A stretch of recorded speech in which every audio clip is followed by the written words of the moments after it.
Hello, everyone, and welcome, and thanks everybody for joining us. My name is Daniel Denvir. I'm the host of The Dig, a podcast from Jacobin Magazine. I'm also the author of All American Nativism, How the Bipartisan War on Immigrants Explains Politics as We Know It, which came out this year from Verso. And I'm really honored to be hosting this conversation today with Yanis Varoufakis.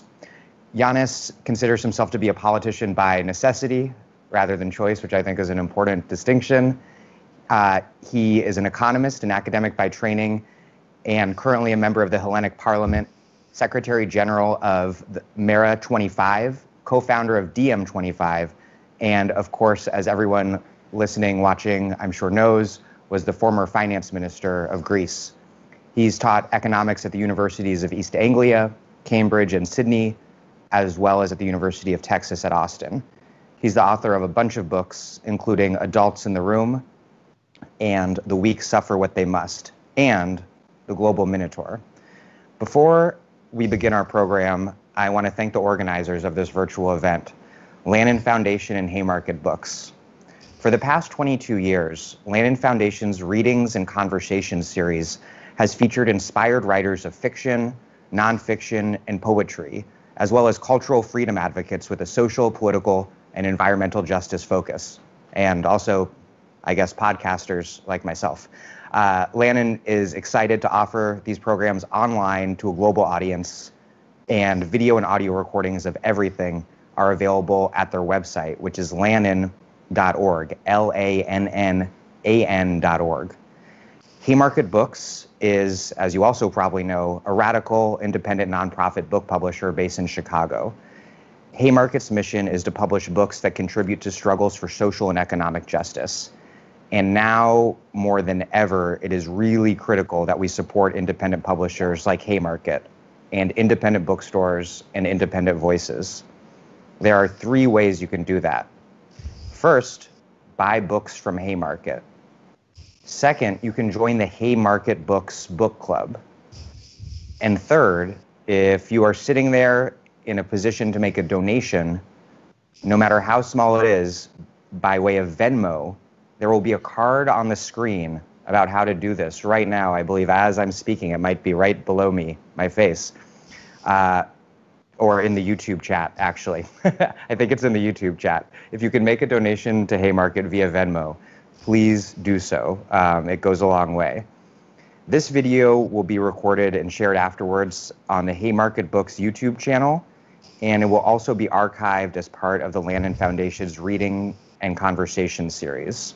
It'll also be posted on my podcast, The Dig, as an audio podcast episode, I think next week. Please subscribe to Haymarket's YouTube channel, like this video now, and share it with as many people as you feel comfortable sharing this video with. I want to let you know before we get rolling about a few upcoming events in Haymarket's live stream series. First up, next Thursday, August 20th, at 5 p.m. EST, we have The Struggle for Abolition, From the U.S. to Palestine. Then on Wednesday, August 26th, Economics for the 99%, and you can register for these upcoming events on Eventbrite. And I believe the link for those Eventbrites is being posted in the chat as we speak. A few brief housekeeping items. Not we, but someone from Haymarket or Lannan is moderating the chat. We cannot guarantee that everyone will observe our community guidelines, though we hope you all do. People who violate those guidelines, which you should think of as something like the golden rule, will have your comments deleted as quickly as we are able.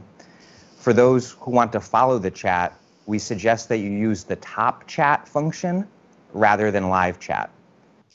And with so many people joining the call, we may need your patience if we have any technical issues. There are hundreds and hundreds of people watching, I think, maybe more.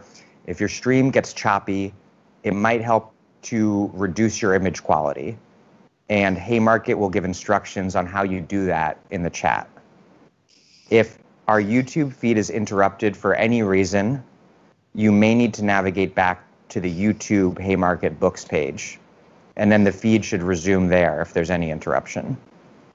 The event will have live closed captions. Instructions for accessing the captions are being posted in the chat. With that in mind, all of us will also try to speak a little more slowly, which for me is not a big problem. I'm a pretty slow speaker. Giannis, on the other hand. Thank you to Nicole for live captioning this event. We will have some time after the discussion, toward the end of it, for a Q&A, including your questions. So if you have a question, as they occur to you, post them in the YouTube chat window, and we'll get to those later in the program. All right, with no further ado, I would like to introduce Yanis Varoufakis. Thanks, Yanis. Well, thank you so much. It's an honor to be here. I wish I was in Santa Fe as it was originally planned, but then again, we make do with technology and maybe reach a wider audience.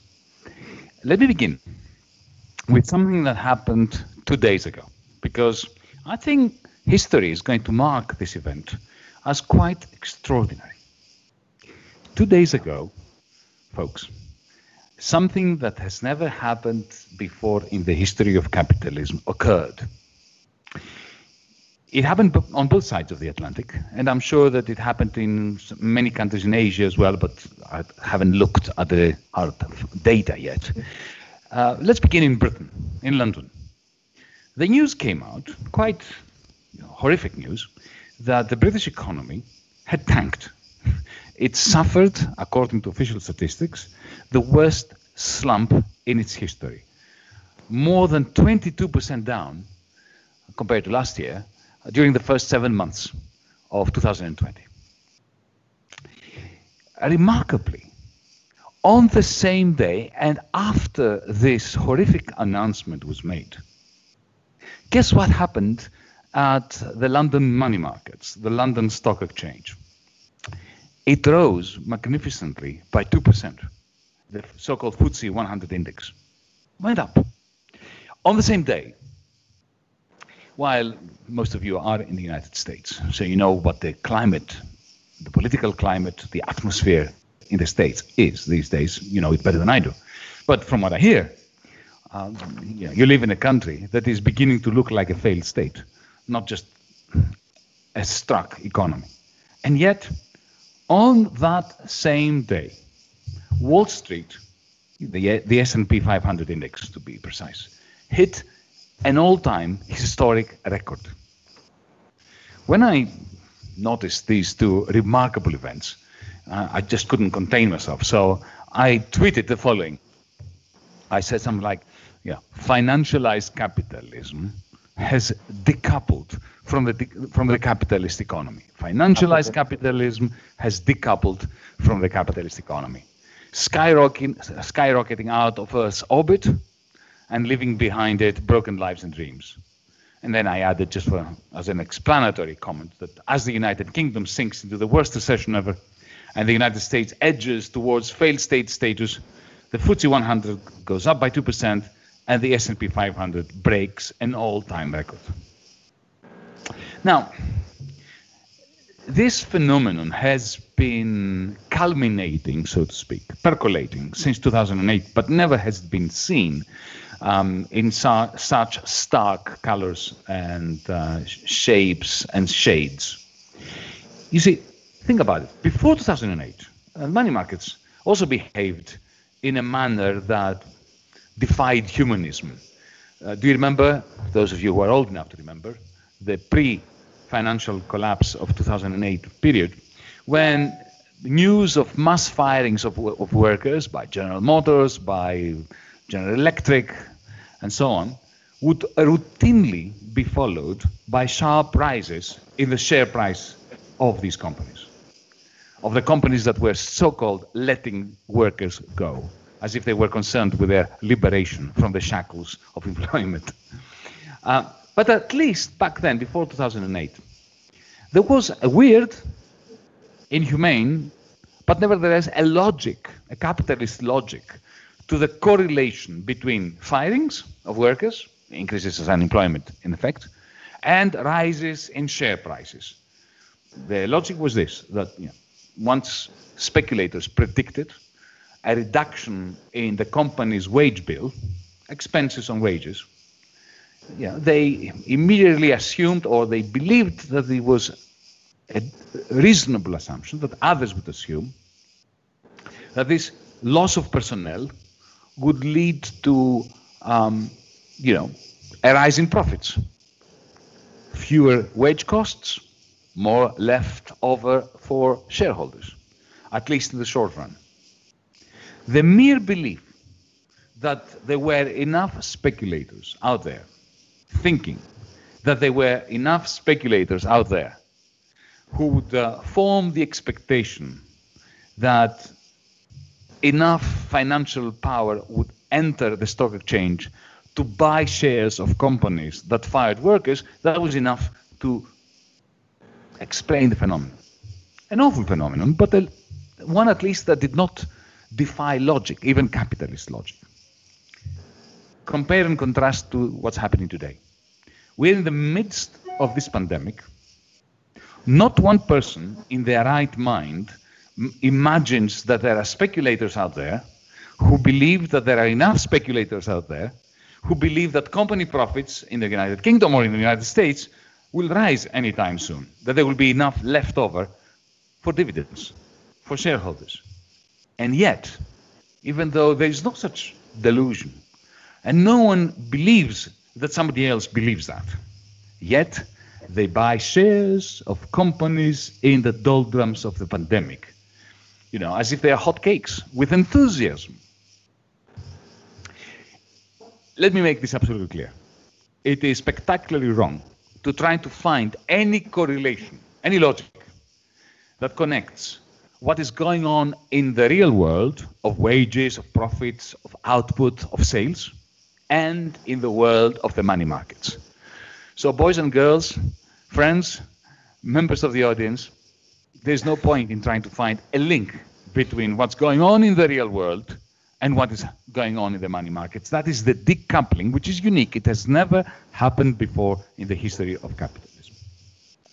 It is not that speculators hear that the United Kingdom economy or the United States economy may have tanked, but they think, let's buy shares because we need to buy into the dip. Things are going to get better. No. The situation is far, far worse. They don't give a damn about the economy. This is why I'm referring to the decoupling of money markets from real capitalism, for the economy in which capitalism, in terms of production and distribution of goods and services, emerges. These speculators, like you and me, can see that COVID-19 has put capitalism in suspended animation, that it is destroying lives and livelihoods, that it is damaging our economies in a way that may turn out to be almost permanent, or at least medium to long term, that it is causing a new tsunami of poverty, that it demonstrates in every country and every town the pre-existing deep class and race divides. As some of us who were privileged enough to keep social distance rules during the lockdown know very well, because we could see an army of people out there laboring for a pittance and at the risk of their lives to cater to our needs. No, what we are living through now is not your typical capitalist disregard for human needs, the standard tendency of the capitalist system to be motivated only by the needs of profit maximization, of, as we leftists used to say, or still say, of capital accumulation. No, capitalism is now in a new, strange, weird, degenerate phase.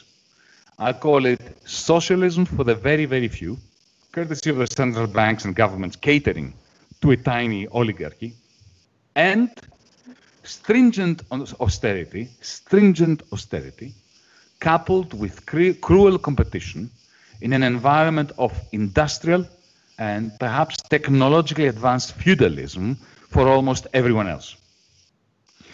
This week's events in Wall Street and the City of London mark the turning point, the historical moment I'm convinced about that. Future historians will undoubtedly pick out to say it was in the summer of 2020 when financial capitalism finally broke with the world of real people, including capitalists, old-fashioned capitalists, capitalists who are antiquated enough to continue to try to profit from producing things, from producing goods and services. But let me take you right to the beginning. Let's begin at the beginning. How did it all begin? Let's go beyond capitalism, actually before capitalism, during feudalism, feudal times, when the lord of the land owned the land and more or less the people working on them.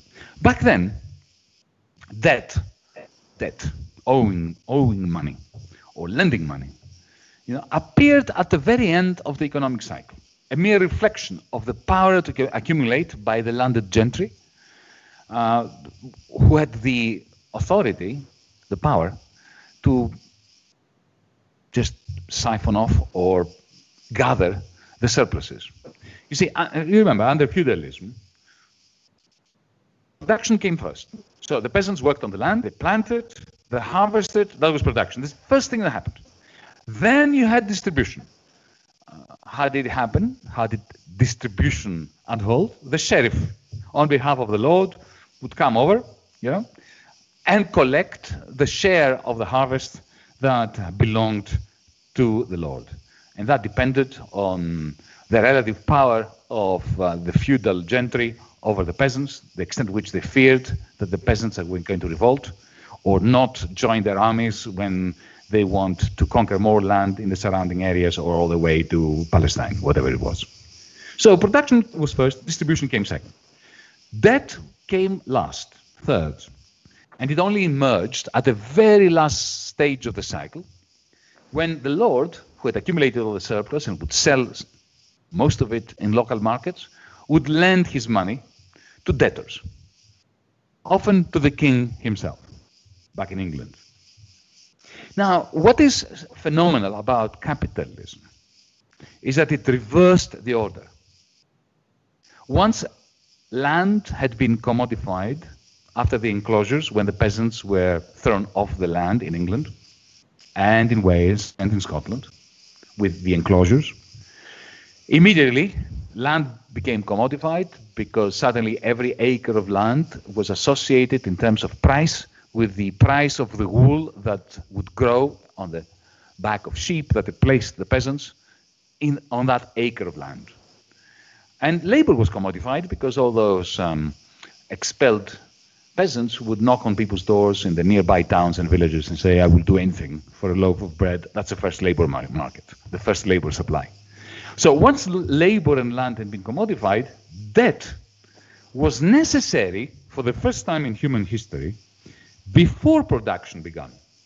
Now think about it. Landless capitalists, landless peasants, that were given an opportunity by the lord to lease a piece of land in order to manage the sheep on it and act as a tiny little dirt poor entrepreneur. These landless capitalists had to borrow in order to lease workers, land, and later machinery or tools. Who would they borrow from? The lord. But debt came first. Before they could hire workers and get equipment in order to work the land that they leased from the landlord after the enclosures, before that they had to borrow money. So debt comes first. Then production begins and distribution. So debt effectively was the fuel that gave capitalism its incredible oeuvre from the 18th century onwards. Now, that's the very beginning. We're talking about 18th century. What made capitalism genuinely successful and what allowed it to effectively take over the four corners of the planet and to make it possible for Karl Marx to write the epic celebration, critical celebration, but celebration nevertheless, of globalizing capital accumulation, was the second industrial revolution, which was based on electromagnetism and Robert Maxwell's wonderful equations that unified electricity and magnetism, and that allowed for things like the telegraph, the telephone, electricity, power generation, the light bulb, and so on, to create the mega firm.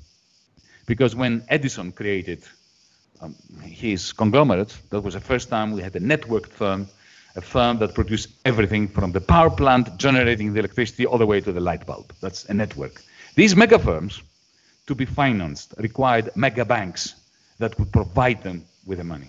The little banks, the small fragmented banking systems of the 19th century, early 19th century, middle 19th century were simply not enough. So the mega firm required a mega bank. And this new agglomeration, this new network of mega firms and mega banks is the capitalism that triumphed. It is not the capitalism of Adam Smith, who romantically refers to the baker, the butcher, and the brewer, but it is the capitalism of mega firms and mega banks. This kind of network that in the mid-1960s, John Kenneth Galbraith described brilliantly in a book that everybody should read, even today, called The New Industrial State. Galbraith referred to this combination of mega firms and mega banks as the technostructure, which is effectively a centrally planned, gigantic system of power that limits competition, featherbeds political campaigns, effectively buys politics out, controls money creation, and under the disguise of democracy on the one hand, when there is no democracy, there is just oligarchy with elections, and under the guise of the free market, there are no free markets, they're all monopolized by the technostructure. You have the magnificent success of capitalism in the 1920s. Now, the problem with mega banks is that they have a remarkable capacity to conjure up money from thin air. Most of our audience today knows that when a bank gives out a loan, it doesn't come out of the savings of anyone. It comes out of thin air. When the Bank of America or Citibank grants you a loan of $50,000, $100,000, this money doesn't exist. It's simply numbers that appear on a ledger, an electronic ledger, on your ATM screen or your web banking application. Once you start spending that, this money, these numbers go from your row on that, what is a database, to the row of somebody else. As long as this money generation generates new profits, then the system is not a pyramid scheme. But the more successful it is at generating new value, the banking system, the commercial banking system, finds it even more profitable to generate even more paper money, to conjure up even more greater, larger, taller mountain ranges of privately minted money. At some point, this just collapses. This is 1929 for you. After 1929, what did we have? We had the New Deal in the United States from 1933, which then morphed in 1944 with the Bretton Woods Conference into a global New Deal with political force used in order to keep bankers effectively neutered. A system of a global plan with the dollar at its center, run from Washington, D.C. internationally, which collapsed in 1971. Why? Because the United States lost its surpluses, trade surpluses, and by that time it was impossible to maintain the hegemony of effectively a single currency international capital system. And then we go from the global plan era of the 1950s and 60s into what I call the global minotaur era. You need to have read my book in order to see why I'm calling it that, so just forget it for a moment. What we have is a remarkable period between the 1970s and 2008 when the United States from being a surplus country, it becomes a deficit country, steps on the accelerator, boosts its deficits magnificently, and you have the United States economy operating like a huge vacuum cleaner that sucks into the territory of the United States both the net exports of China, and of course that before that of Germany, of Japan, and so on, and 70% of the profits of these foreign capitalists. On top of that tsunami of money coming into Wall Street, you had financialization. You give a few $1 billion to a banker to play with every day for 5 minutes, they find ways of making this grow for themselves. It's those paper tigers or houses of cards that collapsed in our generation's 1929, which took place in 2008. After 2008, capitalism changed drastically. In their attempt to refloat the crashed financial system, central banks channeled rivers of cheap debt money to the financial sector, while fiscal austerity limited the public's demand for goods and services. Unable to profit from austerity hit consumers in the States, in Greece and Germany. Corporations and financiers were hooked up to the central banks to that constant drip feed of debt that central banks were producing on behalf of corporations that were becoming zombified. And then in 2020, COVID-19 came along. COVID-19 found capitalism in this zombified state.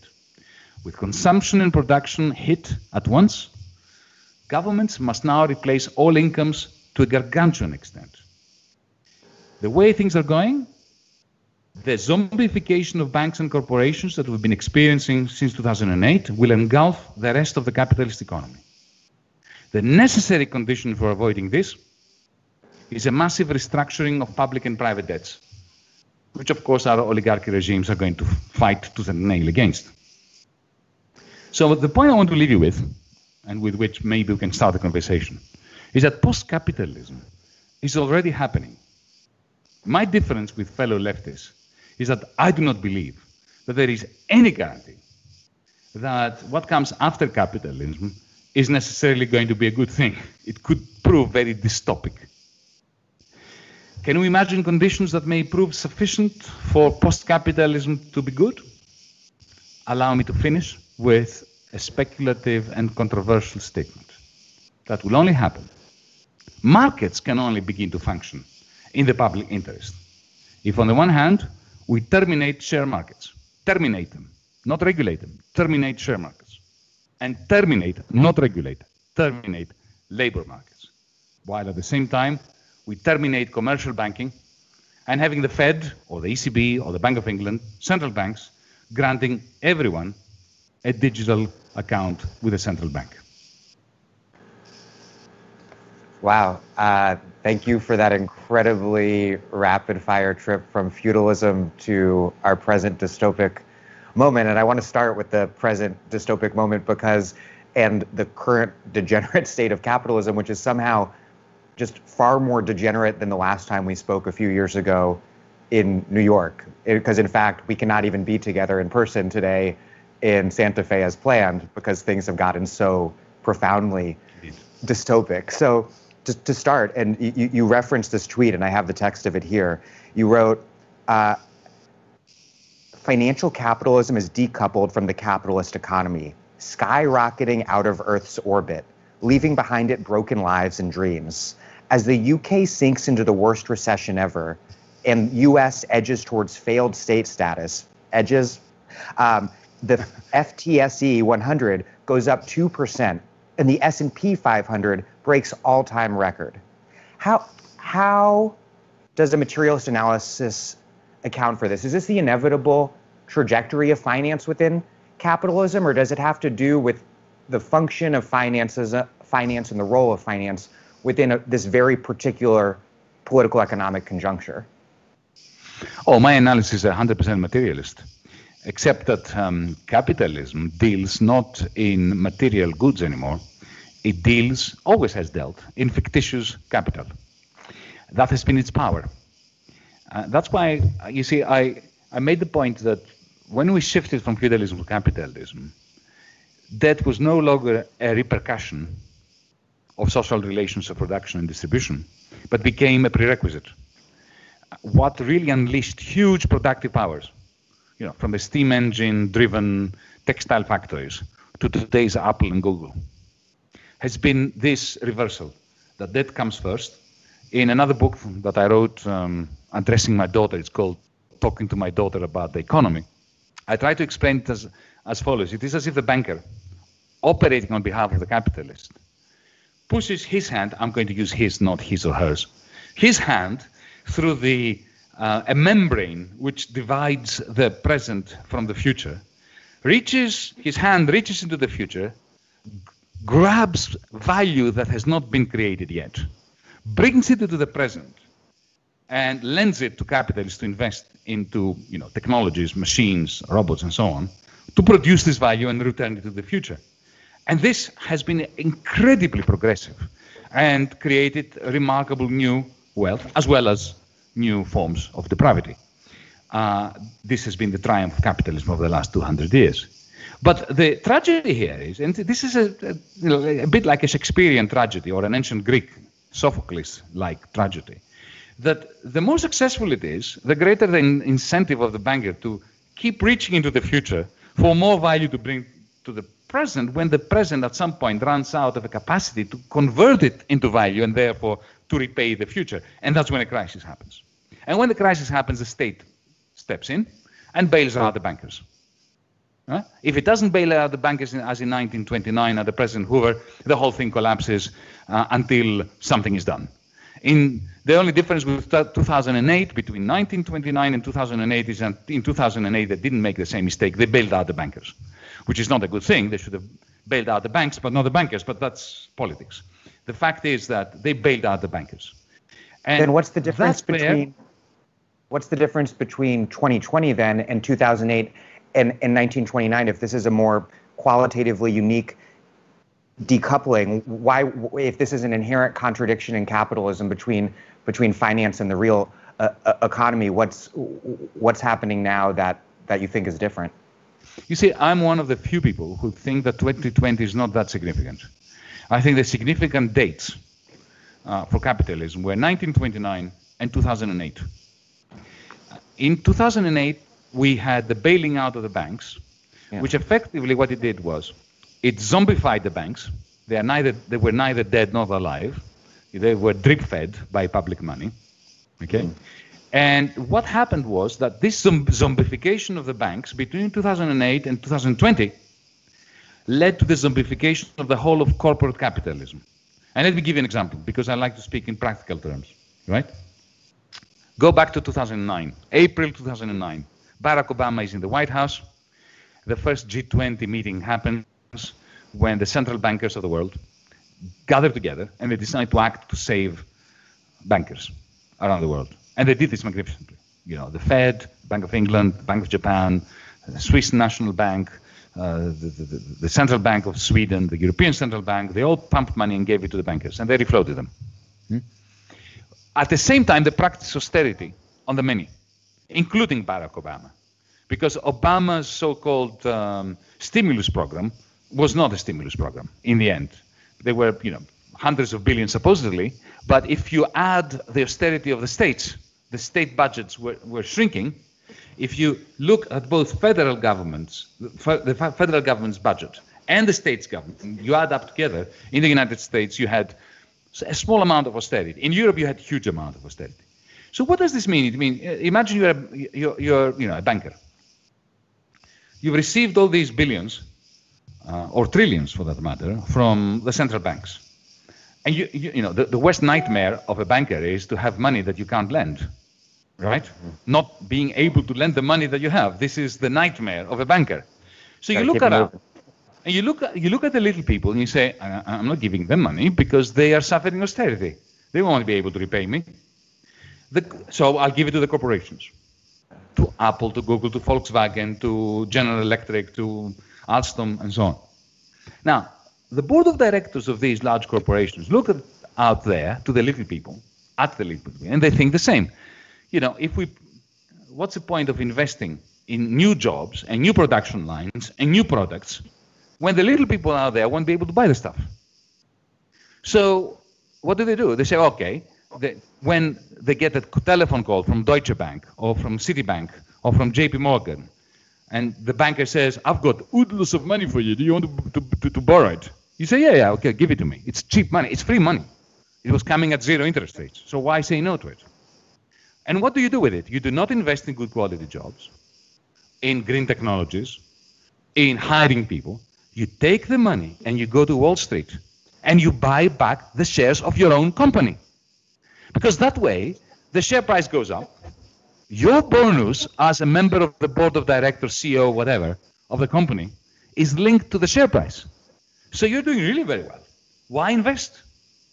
Okay? Now that's what has been happening since between 2008 and 2020. So by 2020, by the time that stupid piece of RNA, not even DNA, hit humanity, right? The zombified banking system had zombified the whole of the corporate world. In the United States, in Germany, in France, in Britain, all these large corporations survived and their share prices were really going up all this time because of this drip feed connecting central banks to private banks to corporations, while everybody else was suffering austerity. So the bubble bursts with COVID-19, right? This huge bubble now, because in 2008, the bubble was confined within the financial sector. In 2020, the bubble had become gargantuan and had engulfed the whole of the corporate sector, even the oil industry. So COVID-19 comes like a pin that pricks this gigantic bubble. And the Fed, the ECB, they have one instrument, the same that they started using since 2008, which is to print money and refloat the bubbles that burst. Only this time, the bubbles are much greater than they were in 2008. So the difference between 2008 and 2020 is not a qualitative one, in my view. It is one of scale. Of course, quantity leads to quality, as Hegel has taught those of us who, hark back to that dialectical tradition. And now we have a situation where the increase in the quantity of money that the Fed, the European Central Bank, and so on have decided upon and have injected into corporates is just 10 times as large as in 2008. So this is why you have the S&P 500 reaching its all-time record. Because the people who play in the stock exchange in Wall Street, they don't give a damn anymore about what happens to the companies. They know that even if General Motors tanks and nobody buys a single car, the General Motors board of directors will get a huge amount of money from JP Morgan, which will get a huge amount of money from the Fed. So they will go into the stock exchange and boost the share price of General Motors up independently of profits, independently of how many cars are sold. So this is the decoupling that I'm talking about. Now, for how long can this last? This is a political question. You see, bubbles burst.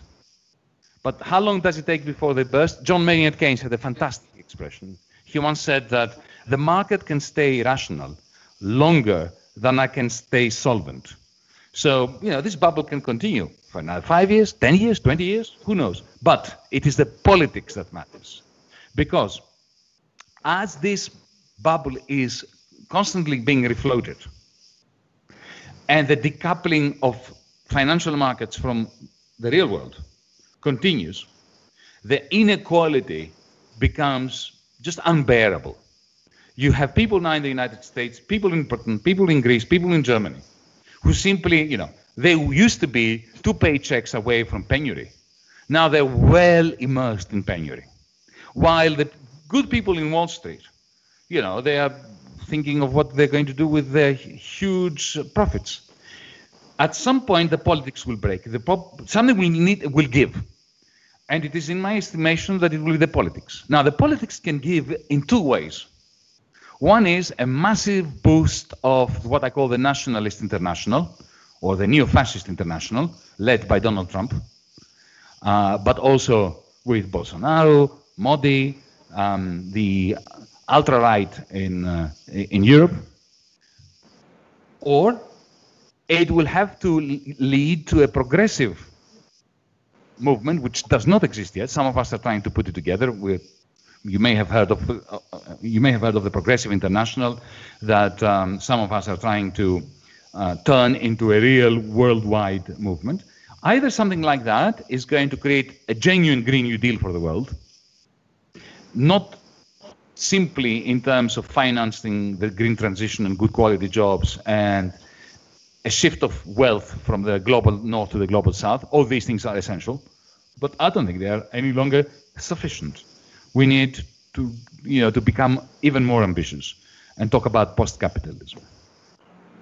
I don't want to bury the lead of something pretty remarkable you said a few minutes ago, which is that you are one of the few people who doesn't believe 2020 matters. Is what you mean by that it doesn't matter the way that people think it does, that it matters more as an acute crisis that's greatest import is that it's exposed and manifest a more generalized crisis in waiting that pre-existed COVID-19? Is that what you're saying?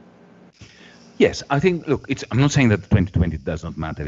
It matters hugely. But it is not if you want, a discontinuity in the history of capitalism the way 2008 was. 2008 was a discontinuity in the history of capitalism, in the same way that 1929 was. In 2008, that discontinuity caused central banks and governments to adopt the policy of socialism for the few, the zombification of corporates and banks, and austerity for the many. And that bloated capitalism with unsustainable debt, zombified the corporates, created huge inequalities, and that's when 2020 came, which was a much greater crisis than 2008 in terms of quantity. Because if you look at the collapse in GDP, for instance, it's much greater in 2020 than it was in 2008. But it's a quantitative shock compared to 2008, which was a historic shift. So 2008 was smaller in magnitude, but more significant in terms of its historical transformation. Yeah. It led to a gigantic bubble, which burst magnificently now with 2020. So the volume of the crisis now is much greater. Yeah. But the reason why it is so great is because of what happened in 2008. So future historians, I think, are going to mark 2008 as the moment when capitalism began to effectively transform itself in a totally unsustainable system and manner. And 2020 was the final straw. That's really fascinating. And what's terrifying about that analysis, though, is that these sort of post-2008, 2020 moments might just keep coming and coming. What does the economic and political response that you've seen to COVID, both as a public health and economic crisis so far around the world, what does that tell you about how the various global elites might handle an era of more pandemics and mass disruption caused by climate change that we're already experiencing? Well, what I find very interesting, since you're asking me to comment on the way they're handling it, but the politics. Yeah. The economics is straightforward. They are just using the rule book of 2009, turbocharging it through quantitative easing. They're not doing anything more beyond that. Of course, the furlough scheme and all those things are just proof that neoliberals never meant it when they were admonishing the state. When Ronald Reagan was saying that, the most terrifying words in the English language are, I come from the state and I'm here to help you. He didn't really mean it. It was just a rhetorical flourish, right? The neoliberals always left the state more powerful than they found it, except that the power of the state that they invested in was power in favor of the oligarchy, not of the hoi polloi, right? Neoliberalism is a complete hypocrisy, in the same way that Marxists were hypocrites under the Soviet Union, which had nothing to do with socialism. But what I find fascinating about men and women in authority is the way in which they adapted so quickly to a new situation. a situation where the government is very clearly capable, powerful. You remember, up until COVID-19 came along, there were the conventional wisdom was that governments are not that powerful. You remember Bill Clinton saying that he wants to come back as the bond market, because apparently the era of big government is over. Yeah. So the myth of the radical center, which dominated both in Europe and the United States until Barack Obama, the myth that there's not so much the government can do. Now we live in a world which is globalized. It's all under the spell of economic forces beyond our control. What we need to do is cajole them and channel them and stroke them and be nice to them and be realistic and not try to behave as if the state can do stuff. That went overnight. Suddenly, the government steps in and says, okay, you can't go to a concert, you can't get out of your house. We're going to tell you how to breathe, when to breathe, where to breathe, right? I'm not criticizing the lockdown. What I'm saying is that suddenly the government comes and tells you what to do. At every level of life, it says, okay, the same people who used to say that, a tiny little increase in the budget for education or the healthcare would be catastrophic, will end America as we know it. Suddenly they say, okay, let's create 10 trillion. And they argue whether it should be 10 or 15, and they take over the labor market and they pay people's wages in Britain. Between 80 and 100% of wages have been paid by the government. The Bank of England suddenly announces that, don't worry about debt. We will buy the government debt. Primary market buying, something that I had never said. They were insisting was impossible. If this ever happens, then the banking system will collapse. Well, it happened. It didn't collapse. The banking system is doing really very well. There's a distinction between the U.S. and Europe here, right? Where like the Fed is acting in the U.S., but a lot of the other branches of government really believe their own propaganda, and we are experiencing a total inability of Congress to extend a very basic extension of unemployment benefits, thanks to Senate Republicans. My fellow Americans, my friends in America, I mean, right? Don't sound like an American president, but my friends in America live under this touching illusion that Europe is so much, much better than the United States. Folks, I've got bad news. It isn't. Yeah. Because, yes, I mean, the difference between state governments in the United States and our nation-state governments in the Eurozone is that, yes, you have some real idiots running state governments in the United States, believing their own rhetoric. In Europe, it's worse, because we have nation-states that have absolutely no power.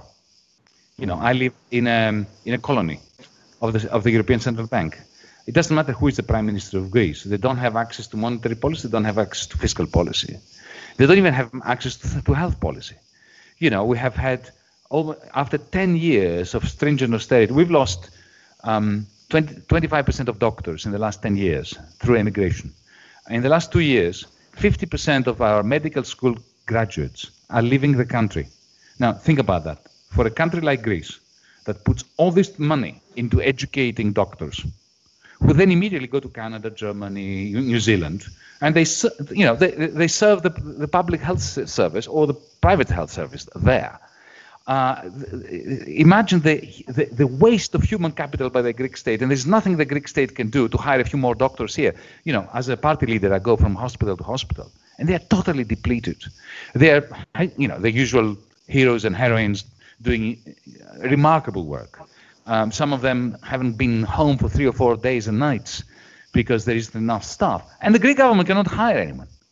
So it's the differences between the United States and Europe are not as great as the liberal imagination in the United States would have it.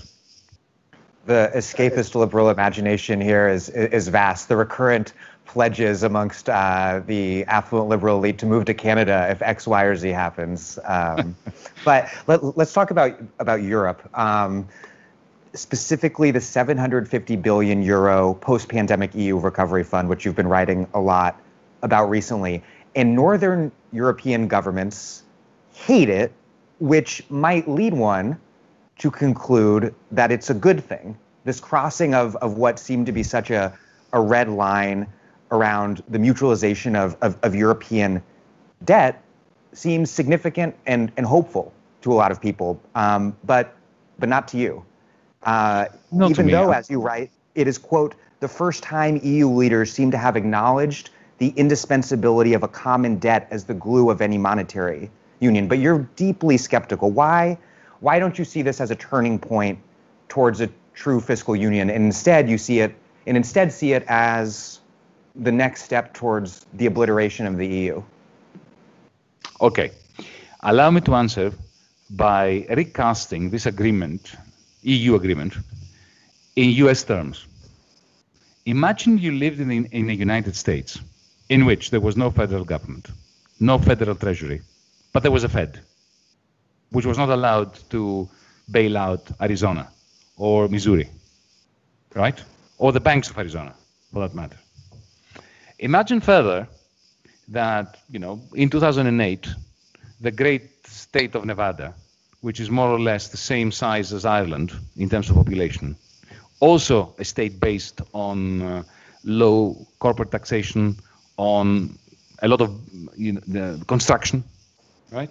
Nevada and Ireland, similar, not in weather, not in culture, but at least in these basic financial and economic terms. Right?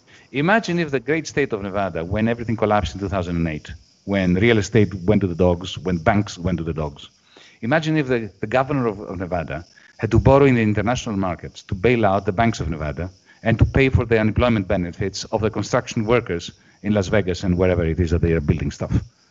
Okay, then immediately what will happen is, of course, the state of Nevada would be bankrupt. And if then the governor of Nevada had to go to the International Monetary Fund and get a loan from the IMF on conditions of austerity that slash wages, slash pensions in Nevada, then that would drive half of the Nevadans out of Nevada, and the state would be even more bankrupt.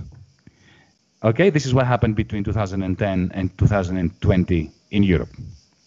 Because what I described now is very much the way in which the Eurozone, the European Union's monetary area, common area, where the euro is the currency, functions. Imagine that 10 years afterwards, or 12 years afterwards, COVID-19 comes to this kind of the United States. And the great and the good leaders of the states get together and agree that it's time that we had common debt and that we transfer some money between ourselves. But imagine that instead of the 7, 8, 9% of GDP, which the federal government that you now have is using as a fiscal stimulus, they agreed on a 0.7%. No, not 7%, 0.7%. The first thing you'd say is, guys, too little, too late. First. Secondly, even worse than that, imagine if the agreement was the following. The governors of the states would sit around a very large oval table, and they would come to an agreement on raising a common debt. They claimed it's 750 billion, but when we looked at the numbers, it was 310, which is again much smaller than advertised. But besides that, and they agreed in advance how they would allocate this money, how much Arizona would get, how much Missouri would get, how much Oklahoma would get, before you know what the impact of COVID-19 is, both on the health services and the economies of these states. And New York State and California, which are donors because they are richer, would have to agree on how much debt to take on behalf of Missouri, right, before having the data. You know what? If the governor of California or of New York State said, sorry, mate, no, I'm not agreeing with this, I would not necessarily take shots at them. Similarly, when the Dutch Prime Minister, who is not my cup of tea, and he's not on the same side of the political spectrum as I am, you can imagine that, that's an understatement. But nevertheless, I have some sympathy for him when he says, don't talk to me about solidarity. Because if the Italians and the Greeks want solidarity from me, okay, I will reach into my pocket to find what money I have and I'll give it to you. That's what solidarity means. From my savings, I'll give you some money. But solidarity does not impose upon me the moral duty to go into a bank together with you and get out a joint loan. That's not what solidarity asks me to do. So, piss off. Excuse the French. I don't know what it is in Dutch, right? Again, I agree with him. Because the issue is not solidarity. The issue is common sense. You see, the beauty of a federal system, of a genuine fiscal union, is that it is automated. That a fiscal stimulus is automated. At least its first stage. So, in 2008, going back to my Nevada versus Ireland example, the governor of Nevada didn't have to negotiate with anyone. What happened is automatically the FDIC, the Fed, took over the failed banks of Nevada, sold some of them, closed some of them, merged others, refloated or bailed out the remainder. The state of Nevada had nothing to do with that. It didn't pay for it. The Nevadans didn't pay for it. It was the Fed that dealt with that. As for the unemployment benefits and Medicare and Social Security, those were paid automatically by Californians or New Yorkers, but without any political haggling of who gets what and who borrows in order to lend to somebody else. Because if you had that process of political haggling in the United States, I can tell you, the United States would enter a new civil war that would have made the 1860s version look like a walk in the garden. So you will excuse me, I'm not going to celebrate these kinds of ridiculous agreements by the EU, especially when they don't discuss the elephant in the room, which is what? They've agreed to share 310 measly billions, 0.65% of GDP, nothing. It's not even worth talking about it from a macroeconomic point of view. But while we've been having these discussions about an insignificant amount that is going to be delivered by means of a formula that effectively divides the continent, they're not talking about the real threat. We have a tsunami coming our way and everybody's ignoring it. That's the tsunami in the room or the elephant in the room. And that's austerity. Because, next year, the Greek government, the Italian government, the Spanish government will have to balance their budgets. Because like in the United States, where the states must balance their budgets, we have a similarly stupid rule here, right? What does this mean? It means, our government here is going to, and same in Italy, we're going to have a budget deficit of 15% of GDP. To go from minus 15 to zero, you need austerity of at least 10% cuts, pension cuts, wage cuts, reductions in investment in the health service of 10% of GDP. Now that's going to be like, the time when, hopefully in 2021, the Greeks, the Spaniards, the Italians, the Germans are going to be raising themselves from this mire of COVID-19 induced recession. And then what will happen? A huge sledgehammer is going to hit them of austerity coming from the silly fiscal rules. So, no, this is another dereliction of duty by the European Union. My message to my friends in America is stop celebrating Europe as the way forward. It is not. You have a huge mess in the United States, but so do we. I'm being pushed to go to audience questions, but I'm going rogue and asking you one more of my own on this subject. You wrote recently, quote, "It is against this backdrop of high and rising inequality that the mood of the German public must be understood. In particular, popular resistance to the idea of a Eurozone fiscal union.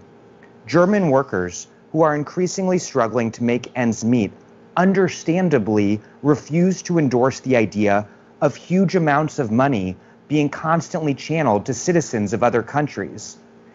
This reminds me of the situation in the US where wage stagnations, decades of wage stagnations for workers across the board have created this fertile environment for attacks on public sector unions and welfare recipients and anyone considered to be free riders or moochers.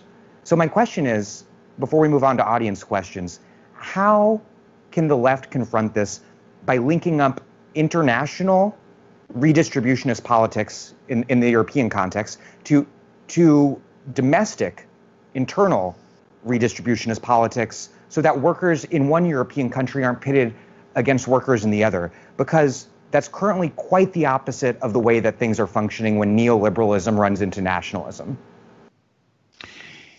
You mentioned kindly the party that I lead in the Greek parliament, Mera 25. Now, what is unique about Mera 25 is it belongs, completely belongs, it's not affiliated to, it belongs to a pan-European movement which is called DM25. DM and Mera mean the same thing in Latin and in Greek. And we made a point of this, of starting that movement in Berlin in February of 2016. To signify what? This is not a clash between the North and the South, between the Germans and the Greeks, the Italians and the Dutch. This is a clash between the oligarchy, sons without frontiers, an oligarchy which are Greek, the Germans, they love each other, they are very solidaristic towards one another, as you know. They are the enemy, and they are the enemy of the Greeks, the Germans, the Dutch workers, you know, the hoi polloi of our different countries. And the point I made in the article in The Guardian that, again, you kindly read out, is that this idea that Germany is going to be pouring money to be giving to Greece is abhorrent from a left-wing progressive position, because I don't want the Greek oligarchy to get a single penny raised by German workers in the international money markets. Why should the Greek oligarchy be given money by German workers? And you know, it's German workers that are going to be taking on their shoulders this extra German debt. It's not going to be the German oligarchy, because they have Cayman Islands accounts that don't pay anything. And that is not a good foundation for solidarity. We want solidarity, yeah, together with our German comrades that belong to the same pan-European transnational movement, DM25. We have a party in Germany, we have a party in Greece, we have a party in France, and so on. What we are trying to educate the German workers and the Greek workers and the Dutch workers and the Italian workers is that what really what is of the essence today is to have a fiscal union such that the rich families of the Greeks, the Germans, the Dutch, and so on, subsidize the poor families in every country. Not the rich countries, the poor countries. And I think once you start saying this to people, even people in Germany and Dutch will hear, you know, Greece, you know, they're all lazy gits, you know, playing the bouzouki under the sun. Suddenly they realize that you have a point. And it is the only way of building international solidarity. I'm going to move on to audience questions. First, I have two related questions from Stephen J. Cleese and John Wahaski, and I apologize if I'm butchering the pronunciation of anyone's name. What happens when we terminate labor markets, like you called for earlier? What's the alternative? And secondly, do you view your prescription for the termination of labor markets and markets as, the second question is not idiomatic. So I'm going to just, what happens when we terminate labor markets? Okay. Well, the only way to terminate labor markets is if you can imagine a world in which shares operate like library cards in universities, in colleges. So when you enter a college, right, you are given a library card at registration. It gives you rights. You can borrow books, it acts as an ID. You don't buy it, and you certainly can't sell it, and you can't rent it to anyone. So imagine that shares operated like library cards. You get hired by a corporation, and you get given one share. That gives you one vote for every decision made by the firm. It doesn't mean that everybody is equal in terms of pay, because you can design wonderful bonus payment systems where the majority decides an algorithm by which some people whom the rest of the corporation believe are contributing more to the corporation get much better rewarded than everybody else. There is a basic income for everyone, and on top of that you can have very large bonuses. You know, when you leave the company, you take that share with you, and you take the capital that has accrued to you, and then you move to another company. Either you create one on your own, it could be a single person company, or you can come together with others, create a new company, everybody chips in their shares, but then everybody has one vote in that new company. Or you move to another corporation hires you. That is the way to end the share market. The share market and the labor market at once. Because suddenly there's no share market, like there's no library card market, and there's no labor market, because suddenly everybody's a partner in the corporation to which they contribute their labor. I apologize for maligning the second question. It was because I was just getting this on my phone and misread share as a verb when it was as a noun. So I will read that question now, which is a good follow-up to that. Do you view your prescription for the termination of labor markets and share markets as specific to advanced capitalist economies, such as Japan or the US, or broadly applicable across the world?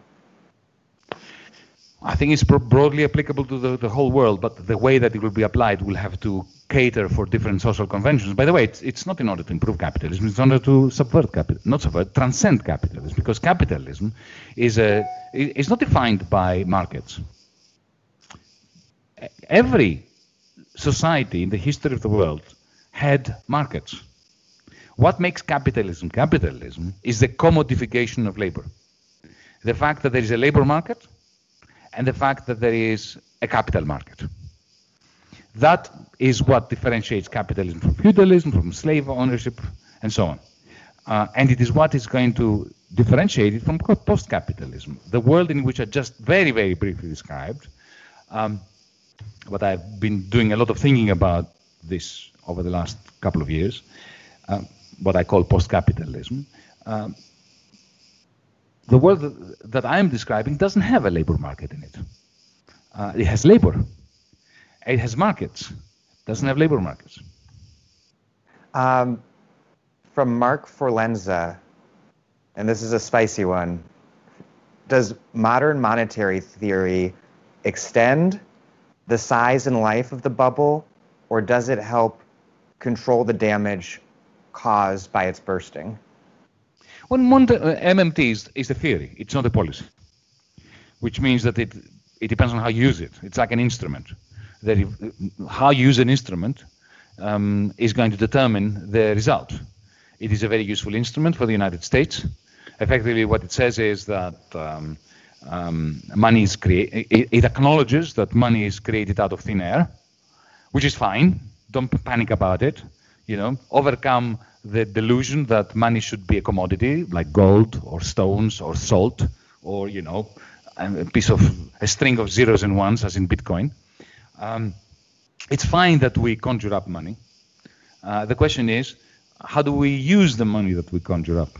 Do we use it in order to give it to the bankers, to give it to the corporates who already have a lot of money stashed away so that they can buy back their own shares and create a greater inequality and destroy the opportunity of humanity to combat social crisis as well as climate change? Do you want to use it this way? This is because, financialized capitalism is very respectful of MMT. They have no compunction in printing loads of money when it suits the oligarchy. What MMTers, however, say, like people, my friends Stephanie Kelton and others, is that in a place like the United States, where you have a central bank controlling the production of public money, the dollar, and where debt is denominated in that currency, not in a foreign currency, then you can print as much money as you want in order to create jobs, and you can provide a job guarantee for all Americans, and then there will be no inflation if the jobs that you create this way push out goods and services, so that the quantity of money goes up, but so does the quantity of goods and services. So the balance between money and goods is not disturbed, but you have a lot more goods and a lot more services and a lot more welfare and well-being. So it's a theory. It's a question of how we press it into practice. A brief follow-up on that. To what extent is MMT's application peculiar to the United States, given the unique global position of the dollar? Well, it is pretty peculiar to the United States. The exorbitant power of the dollar helps MMT. It gives you a lot more room for maneuver, as it does today. But primarily, what makes the difference is what currency is your debt denominated in. So all American debt is denominated in dollars. So there's no way America can go bankrupt, because you control the currency in which you owe money. So there's no reason why you should ever go bankrupt, unless you choose to, right? Unless Donald Trump says, I'm not paying off the bonds, the treasury bills that the Chinese have purchased. But that's a political decision. It's not because you have to. But if you're Turkey, or Greece for that matter, coming to my neck of the woods here, Greece does not control its currency. We have the euro. The euro is not controlled by the Greek government or by the Greek central bank. It's like a foreign currency. All our debt is in euros. So we can't print it. Same with Turkey. Turkey has its own currency, but most of its debt is in euros and dollars. So it doesn't help to pump up the quantity of Turkish lira when your lenders come asking for euros and dollars. The same would apply to Argentina's situation right now. Yeah, exactly the same thing.